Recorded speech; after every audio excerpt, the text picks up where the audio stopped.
Hello, everyone. Welcome to Bio 112. I wanted to give you a little bit of an overview of the first chapter. The first chapter of the book is a little different from the rest of the chapters, and because it's a little different, my intro is going to be a little different. Um, I thought about how I'm going to teach this class, and when you're looking at the syllabus, it shows you the kinds of things we're going to be covering, and I'm going to give you a little bit of a view behind the curtain. The way I'm going to plan on doing this, we've got 6 weeks together.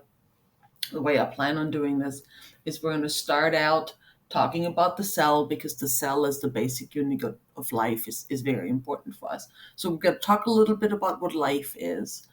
Um, and then when we talk about what life is, we're going to have to talk about what keeps you living, right? And what keeps you living are things like eating, drinking, that kind of thing. Um, Now, an intricate, and that'll be the first 2 weeks of class. So we're going to talk about cells, the basic unit of life, photosynthesis, energy, um, the molecules of life, food stuffs, those kinds of things. Then we're going to talk about one of the big parts of life is reproduction, right? The thing that distinguishes you from a rock is the fact that you can make more of you and the rock cannot.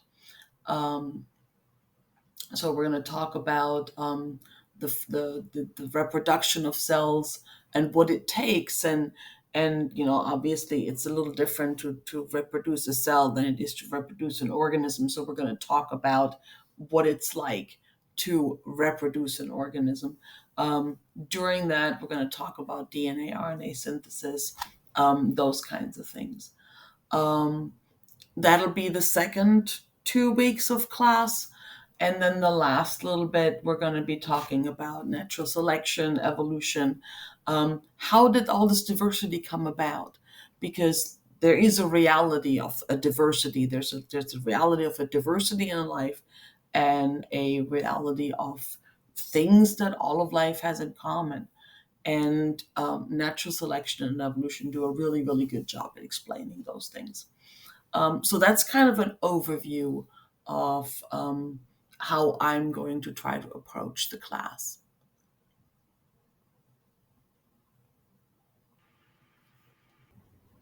Let's talk for a moment about how to approach the book. So when you click on the book, on the left, you have a table of contents. Um, and when you click on these little arrows, little triangles, um, whatever you call those things, it opens up these sections. Now, the book tries to give you a little bit of a structure to help you get through. So, one of the things it does here is gives you this idea of the big ideas. So, it says in chapter 1, it's going to be kind of an overview. We're going to talk about big ideas, we're going to talk about life, we're going to talk about science, and we're going to talk about unifying themes. Um, I mentioned life already, right? Because life is something that we're going to have to talk about because that's cells and life that goes together. Um, Science, we're going to talk about a little bit about throughout, and the unifying themes we're going to try to mention throughout the whole section. One of the places that I want to go right away is to the themes. So, one of the big things we're going to talk about in the beginning, in the first couple of chapters, as we keep these cells alive, is we're going to talk about the flow of energy, and we're going to talk about the cycling of matter. So, all the chemicals stick around and are just reused and recycled throughout the system. Whereas energy has a flow to it. There's an inflow of energy from the sun. The plants capture it, stick it into food. We use it from the food, and then there's an outflow of heat where the energy gets lost. This is a key item. Now, note that I have explained something to you on a picture. This is what books do. Books give you pictures as a summary of what's written in the text.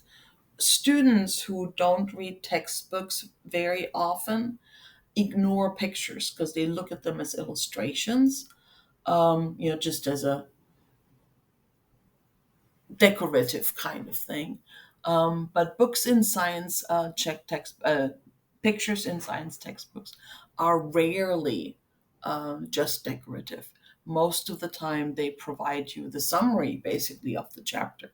So, where a lot of times students read the text first and ignore the pictures, scientists actually go the other way around. We look at the pictures first, and then we look at the text if the picture wasn't self-explanatory. So don't ignore the pictures. There's lots of information in pictures. Um, and keep this picture in mind as you go through the first chapter.